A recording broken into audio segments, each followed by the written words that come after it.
back in our podcast di Gema Wawasan dengan gue Rizwa dan gue Onki dan gue Jian. Kali ini kita bakal bahas topik yang super menarik, yaitu konvergensi media baru dalam inovasi teknologi dan transformasi media tradisional.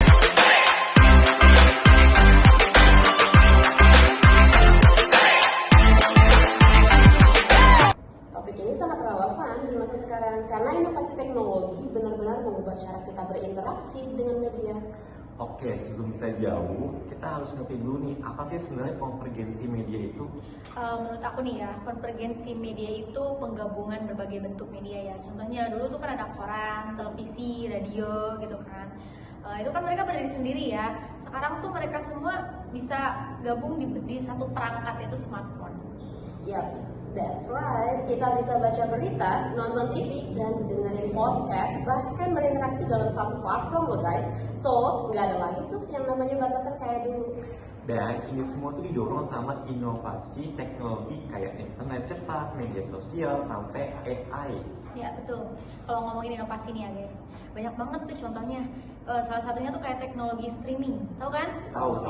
Iya, sekarang saingan TV tradisional tuh berat banget sih. Contohnya aja tuh ada Netflix, YouTube, TikTok, dan lainnya guys. Iya, bahkan kan kayak radio konvensional juga kan kayak udah berubah bentuk nih jadi podcast kayak yang kita lakuin sekarang ini. Ya betul banget. Tapi jangan lupa media cetak juga sama. Mereka juga beradaptasi. Banyak koran besar sekarang nih ya mereka fokus di portal online gitu kan. Bahkan mereka punya aplikasinya sendiri. Nah iya lagi, bahkan model bisnisnya juga berubah. Sekarang tuh nggak cuma jualan iklan cetak, tapi pakai model berlangganan digital, native iklan, sampai kolaborasi dengan influencer. Itu tuh bentuk nyata nih guys, kalau misalkan konvergensi teknologi itu mempercepat transformasi semua media tradisional, jadi itu lebih modern dan fleksibel. Tapi kalau ngomongin tantangan ya guys, perubahan itu tuh nggak gampang. Karena media tradisional tuh harus berhadapan sama tantangan besar, salah satunya kepercayaan publik. Benar. Iya, betul banget. Banyak berita palsu beredar di media digital, jadi media tradisional harus menjaga kredibilitas mereka di platform baru. Iya nggak sih? Bener, sama tantangan soal kecepatan nih ya. Publik pengen itu kayak informasi itu real time, sementara media tradisional itu tuh biasanya lebih lambat karena butuh verifikasi yang lebih akurat. Ya betul, tapi di sisi lain juga nih ya, peluangnya tuh luar biasa banget. Media tradisional yang sukses beradaptasi tuh malah bisa punya audiens global, gak cuma nasional dong. Dan inovasi lainnya tuh kayak AI, VR, bahkan interaktivitas di platform media sosial membuka cara-cara baru untuk menyampaikan berita atau cerita dengan lebih menarik loh guys. Bener, kalau kita lihat-lihat juga nih kan kayak masa depan media itu tuh ada di tangan kita semua nih, di tangan orang-orang yang sangat berinovasi. Ya betul. Media tradisional juga nggak boleh takut berubah. Mereka harus kreatif. Justru harus kreatif karena menggunakan teknologi supaya tetap relevan gitu kan. But kita sebagai audiens juga nggak kalah penting nih untuk lebih kritis dalam memilih sumber informasi sih kata gue.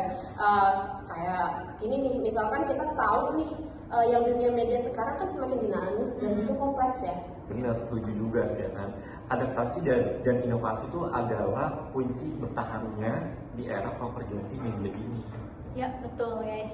Mungkin obrolan tentang konvergensi media baru tuh lingkupannya cuma itu aja, sebenarnya gampang gitu kan. Kita juga sehari-hari bisa ngelihat gitu loh bukti konvergensi media baru tuh beneran ada gitu kan, nyata gitu guys. Dari yang tadinya kita nonton bola harus lihat TV, televisi gitu kan. Sekarang kalau kita lagi di perjalanan kita tinggal scroll, udah ada aplikasinya, bisa nonton langsung gitu kan guys.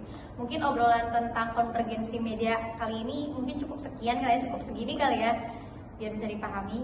Semoga nambah insight buat kalian semua tentang bagaimana inovasi teknologi mengubah citra media tradisional di masyarakat. Oke guys, jangan lupa kalian harus tetap stay tune di channel YouTube kita dan kalian follow Gema Wawasan di Instagram, ikuti juga di Apple Podcast, Spotify, dan lain-lainnya. Oke, sampai jumpa di episode berikutnya. Terus perluas wawasanmu bersama kami Gema Wawasan. Bye. Bye.